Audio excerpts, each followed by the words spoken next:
Yes, alright. Nkwanirizaako nnyo mukwano gwange yonna gyesinze okuba nga otuwuliriza kutegeeza nti okola kyamaanyi nnyo okwekumira ku mayengo ga UG Updates TV. Agaakaggwawo muganda wange, bino tebiwomya nakalulu ku sayidi yaffe eri. Twabagamba kaakati Mafias Mpuuga, former opposition leader, Flight emulesse.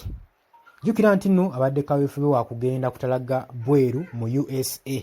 Mbu agenda akola okunoonyereza abeerenga evidence, akole evidence ku kalulu akaaliwo mu US. Gwe mukwano gwange ali eyo ampuliriza. Jjukira nti nno gye buvuddeko emabega ono yali yammibwa visa egenda mu America.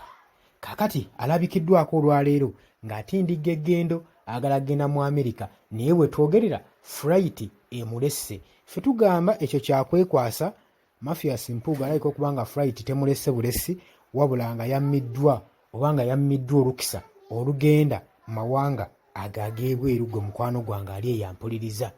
Ffe we tusuubira olw'ensonga nti nno obwobuli bw'enguzi olwa miliyoni 5 zi Service Awards ze baalya. Kakati Mpuuga wenjogerera akonkomalidde ku kisaawe bimusobedde, atabuddwako ewaka ne mu kibira, asobeddwako ewaka ne mu kibira. Agamba oba nzireyo mu kibuga oba nninde Flight eddako, tetumanyi kituufu gwe mukwano gwange, naye nga ebiri ku sayidi ya Mpuuga kaweddemu byo si birungi n'akamu n'akatono. Jjukira nti nno abadde agamba mbu agende akole ne research mu kunoonyerezaako kusinziira ku Coffee Amendment Bill nayo asobole okuba nga aginoonyerezaako. Naye nga jjukira nti nno ono mu kusooka mu preliminary hearing eyasookera ddala bano tebaalabikako mu paaliyamenti nga biiru eno eyisibwa egenda maaso n'okuba nga eriidingibwa ewulirwa. Bano tebaalabikako ne munne Abed Bwanika. Kaakati atugamba atya nti no kati ali concerned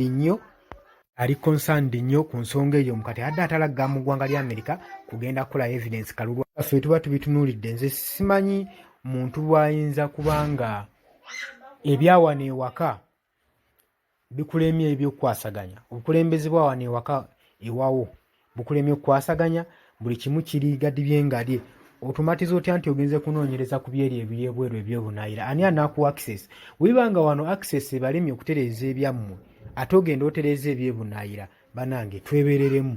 Era nze ngamba Mafias Mpuuga ekimutuuseeko kimugwanira, ate kyakwekwasa si nnyonyi emulesse wabula kyayika abadde olwedi talina na visa nga baagimummiggwa. Mukwano gwange ali eyampuliriza. Jangu mu comment section otulage otutangaaze olowooza lwaki Mafias Mpuuga alekeddwa ku kisaawe ng'akonkomalidde.